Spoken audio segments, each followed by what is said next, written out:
I still remember the cold weight of my phone in my hands that night.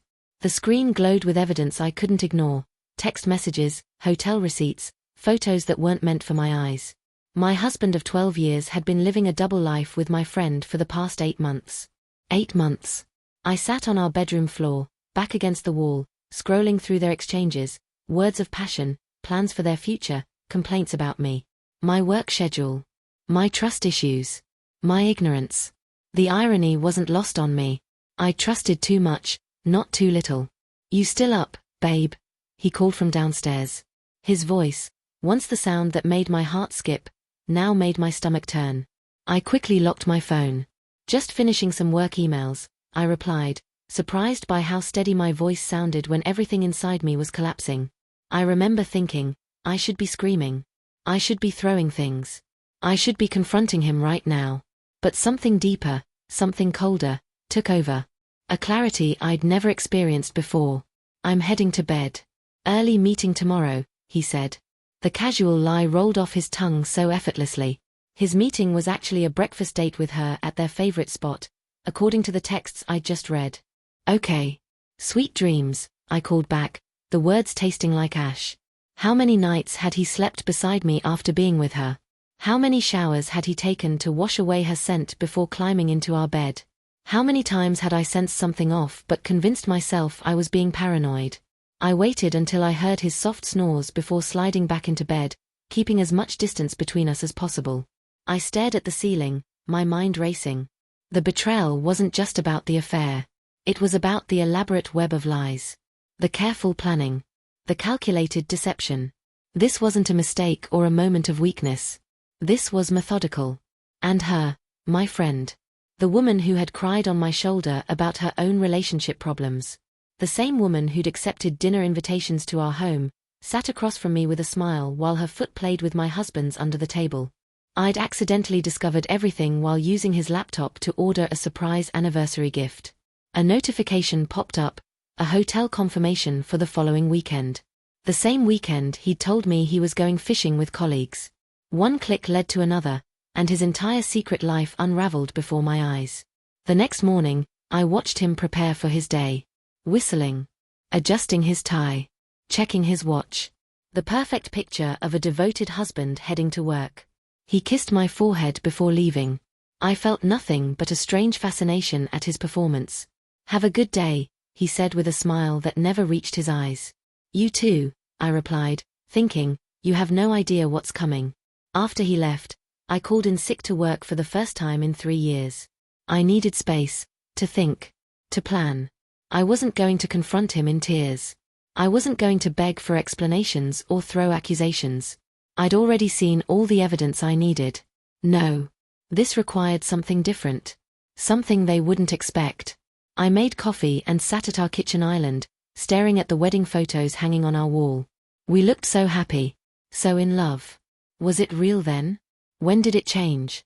Or had I been playing a part in someone else's story all along, without realizing it? My phone buzzed with a text from her. "Lunch next week? Miss our talks." The audacity nearly made me laugh. Or scream. I wasn't sure which. I set my phone down without replying. She'd get her answer soon enough, just not in the way she expected. As the hours passed, my shock crystallized into something harder. Sharper. Every memory was now tainted.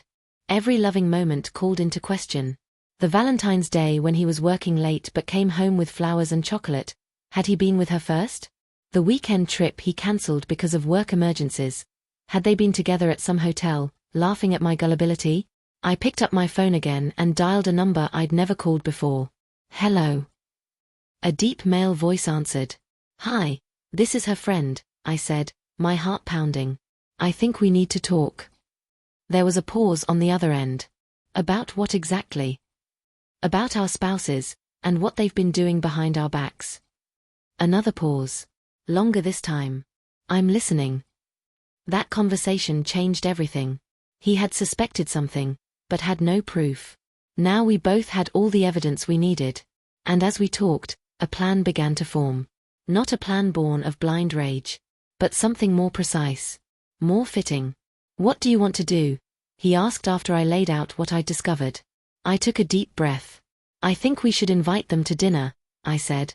A very special dinner. The week leading up to our dinner party was surreal. I moved through my days like a ghost, watching him continue his charade. Every "I love you" felt like a knife twist. Every working late text message was met with my simple, "Okay. Miss you." While I knew exactly where he was, and who he was with. On Tuesday night, he came home with takeout and a bottle of wine.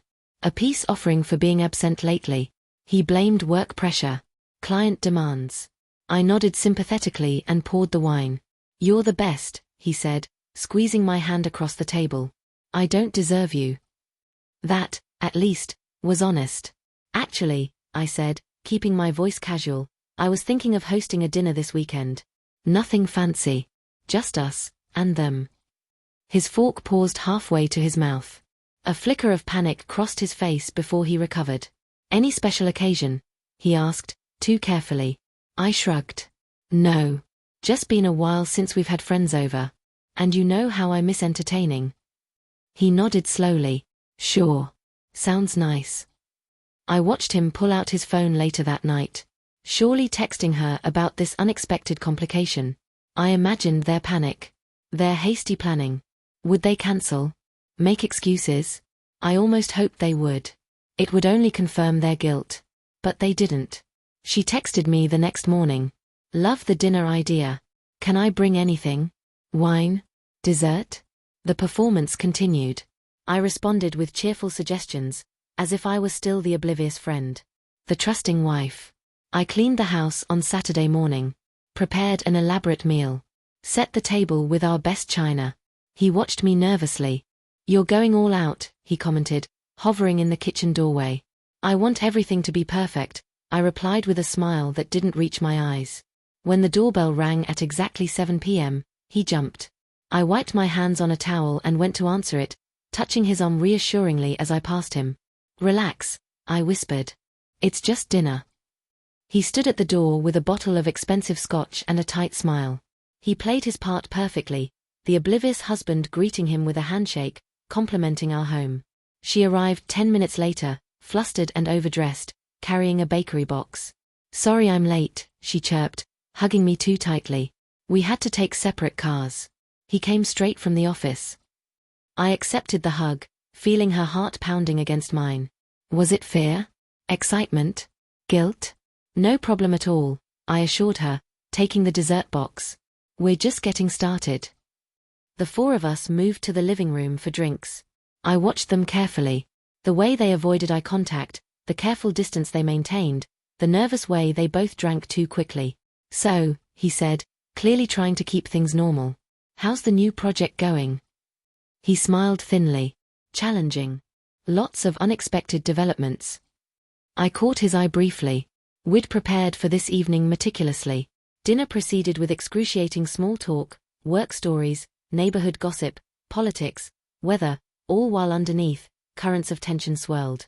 I served course after course, playing the perfect hostess while watching his hand shake slightly as he reached for his wine glass. After the main course, I stood to clear the plates. "Would you mind helping me in the kitchen for a moment?" She followed me, eager perhaps for a moment away from the tension in the dining room.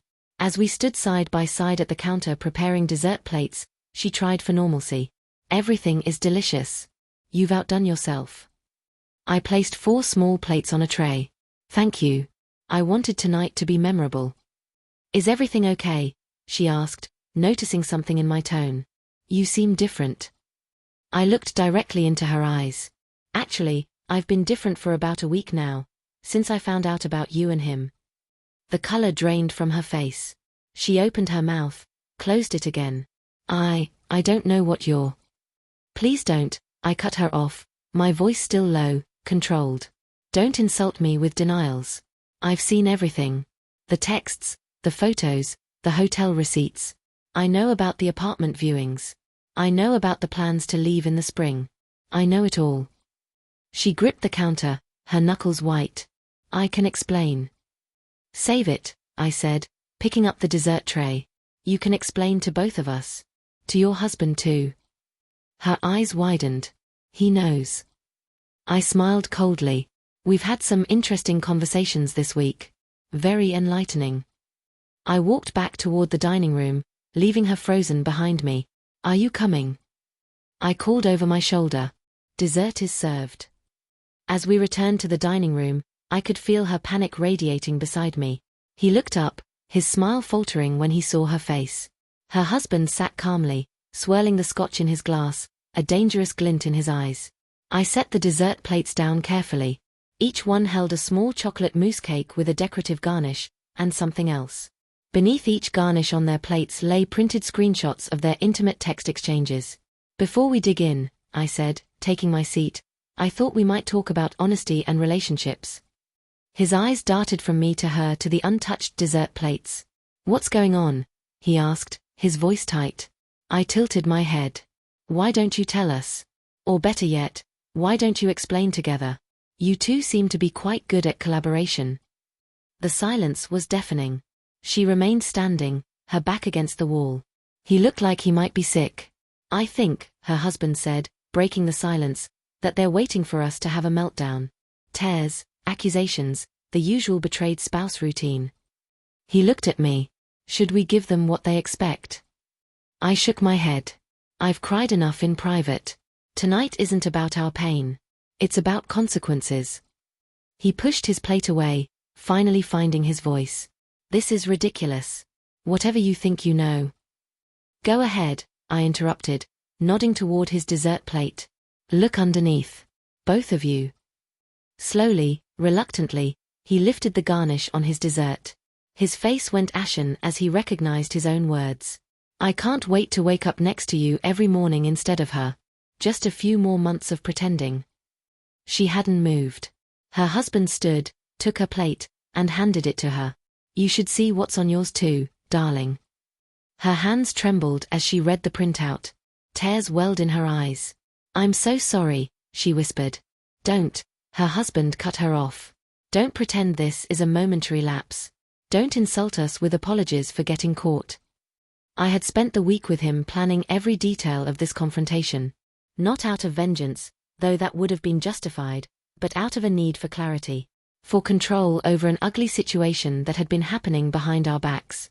Here's what people might not know about betrayal. It's not just about the affair. It's about the life that's stolen from you without your knowledge. The right to make informed choices about your own future. They hadn't just betrayed our trust. They'd robbed us of agency in our own lives. We have questions, I said, my voice steady. And you're going to answer them truthfully. Consider it the least you can do. He slumped in his chair. Can we please discuss this privately? This is between you and me. No, we said simultaneously. This involves all four of us, I continued. So we'll all hear the truth together. What followed was 2 hours of painful revelation. Every question answered. Every lie exposed. The apartment they'd been looking at together. The joint bank account. The trips they'd planned for after they left us. With each admission, their shame grew. And strangely, my pain receded. There's power in knowing. In bringing secrets into the light. Why the elaborate dinner? He finally asked. Why not just confront us normally? I exchanged glances with her husband before answering. Because you treated our marriages like a game, I said. You enjoyed the secrecy. The plotting. The double life. We wanted you to understand how it feels when the script flips, when you're not the ones controlling the narrative. And, her husband added, because after tonight, neither of us ever wants to see either of you again. This isn't the beginning of a long, messy separation. This is the end. His head snapped up. What does that mean? I reached into my purse and pulled out a folder, sliding it across the table. Divorce papers, already prepared. All the terms are outlined clearly. She gasped. You can't possibly expect us to sign tonight. Actually, her husband interrupted, there's more. He withdrew a similar folder from his jacket. Financial records, evidence, text messages, hotel receipts, a complete timeline of the affair going back 8 months. Why would you compile all that? He asked, pale. I leaned forward. Because both of them work for companies with strict morality clauses in their contracts. Because she is up for partnership at her law firm, and he just secured that major client who specifically chose him for his family values image. Understanding dawned on their faces. You wouldn't, she whispered. We haven't decided yet, he replied coolly. That depends entirely on how smoothly things proceed from here. As they stared at the documents before them, I felt an odd sense of calm. The weeks of planning, of coordinating with him, of consulting with attorneys, it had all led to this moment. Not a screaming match or a tearful confrontation, but a carefully orchestrated transfer of power. You have two choices, I said. Sign the papers tonight, agree to our terms, and we'll keep this matter private. Or fight us, and everything gets exposed, to your employers, families, friends, everyone. He looked at me with new eyes. Not with love or even hatred, but with something like fear. He had never seen this side of me before. To be fair, neither had I. This is blackmail, he finally said, his voice shaking. He laughed without humor. Interesting moral high ground from the man sleeping with my wife. I studied his face, the man I'd loved for over a decade. Now a stranger sitting across from me. It's not blackmail. It's a choice. A clean break or a messy one.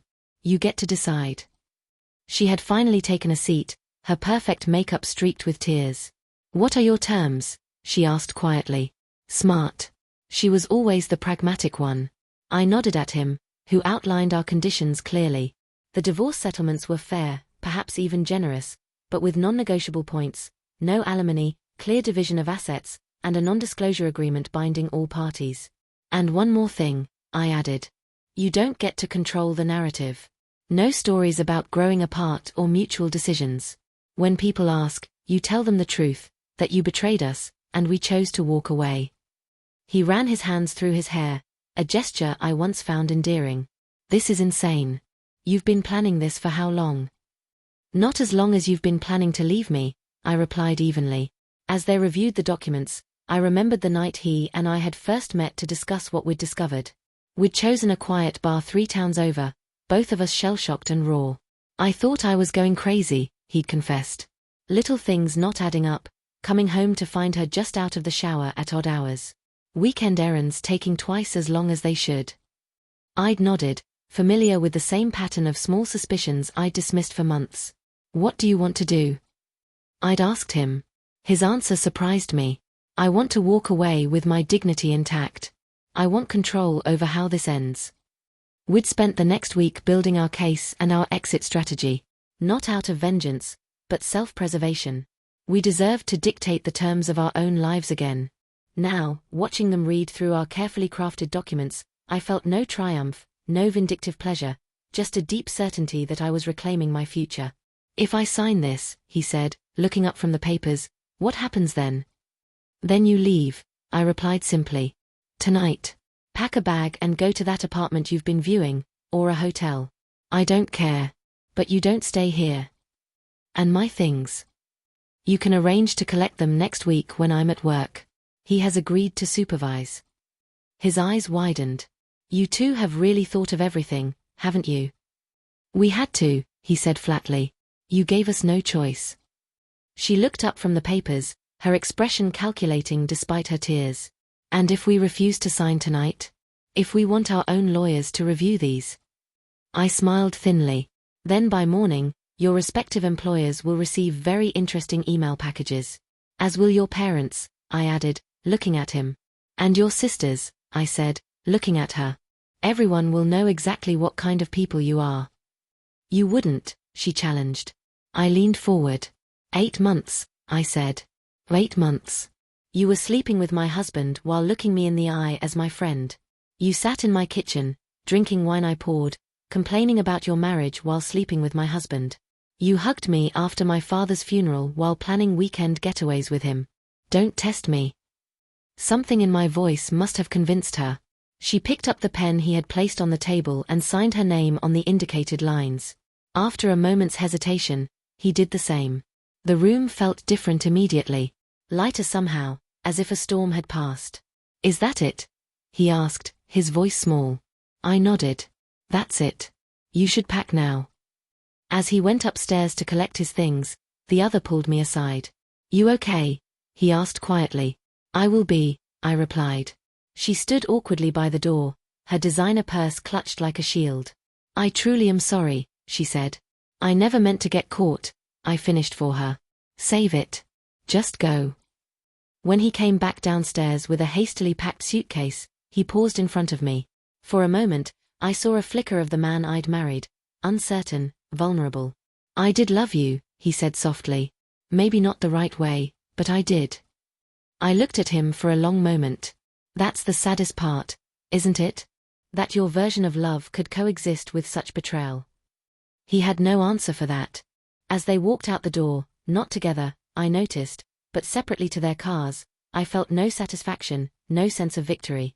Just the quiet certainty that I'd handled an unimaginable situation with dignity and strength I didn't know I possessed. He touched my shoulder. "Need company?" I shook my head. "No. I think I need to be alone tonight. Process everything." He nodded, understanding. "I'll call you tomorrow. We'll get through this." After he left, I walked through my suddenly empty house into the kitchen, where half-eaten desserts still sat on plates. I began clearing the table mechanically, wrapping up food that no one had really eaten, washing dishes, wiping surfaces clean. Around midnight, I opened a bottle of wine I'd been saving for a special occasion. This qualified, I decided. Not a celebration, but a commemoration. The end of one life. The beginning of another. The week after the dinner, as I came to think of it, passed in a blur of practical matters. Changing locks. Notifying banks. Fielding confused calls from friends who'd heard rumors but not the full story. "We're divorcing," I said simply when asked. He was having an affair. "Yes, they are also separating." No dramatics. No embellishments. Just facts. The reactions were predictable: shock, awkward sympathy, the occasional tasteless curiosity. I handled them all with the same calm detachment I'd discovered during the dinner. This new version of myself, decisive, clear-eyed, uncompromising, was a stranger I was slowly getting to know. He attempted to call several times. I let the calls go to voicemail, listening to his increasingly desperate messages with clinical interest rather than pain. "Please. We need to talk about this like adults. I think we should meet for coffee just to clear the air. You're not being fair. 12 years together deserves more than this." The last one almost made me laugh. Fair? He wanted to talk about fair. I texted him once, "All communication through the attorneys from now on." He and I met for dinner 1 month after everything happened. Not a date, we were both too raw for that, but a check-in between two people who'd walked through fire together. "How are you really doing?" he asked as we shared a bottle of wine. I considered the question carefully. "Lighter," I finally said. "Like I've put down something I didn't realize I was carrying." He nodded, understanding. "She moved to Chicago. Partner track at a different firm." "Good for her," I said, surprised to find I meant it. "Distance is probably best for everyone." "And him?" I shrugged. "Living with his brother. From what I hear, the divorce should be final in a few weeks." We sat in comfortable silence for a moment. "Do you regret it?" he asked suddenly. "The dinner, the way we handled it." I thought about that night, the careful planning, the controlled confrontation, the strategic exit. "No," I said finally. "It wasn't about revenge. It was about taking back control of a situation where they'd stolen our choices. We deserved that." 3 months later, my divorce was finalized with surprisingly little drama. He had ultimately accepted all terms, perhaps understanding that fighting would only prolong his humiliation. I heard through mutual friends that he and she had already broken up. Apparently, relationships built on lies rarely survive exposure to the light. I sold our house, too many memories, both good and bad, and bought a smaller place closer to downtown. New space, new beginning. I changed my hair, took up kickboxing, reconnected with old friends I'd neglected during my marriage. He and I continued our friendship, careful and respectful of each other's healing process. Sometimes shared trauma creates bonds stronger than romance ever could. 6 months after the dinner, I ran into him at a coffee shop. The universe has a peculiar sense of humor sometimes. He looked older, diminished somehow. "You look good." "Thank you," I replied, meaning it. "How are you?" He shrugged. "Managing. Working a lot." He hesitated. "I miss you sometimes." I studied him, the man I'd once built my life around. "I don't miss you," I said honestly. "I miss who I thought you were." He flinched but nodded. "I deserve that." It's not about what you deserve anymore. It's about me moving forward. As I walked away with my coffee, I realized something important. The dinner party hadn't just been about exposing their betrayal. It had been about exposing my own strength, a strength I hadn't known existed until I needed it. Sometimes the most unexpected moments in our lives reveal who we truly are. Not the affairs or the betrayals, those reveal the character of others, but how we respond. That reveals our own. I chose dignity over drama, strategy over screaming, self-respect over self-pity. And on nights when doubts creep in, when I wonder if I was too calculated or too cold, I remember something my grandmother once told me. Sometimes, darling, the most powerful thing you can do when someone hurts you is to simply decide they no longer matter. That dinner party was my decision, my reclamation, my power, and I've never once looked back.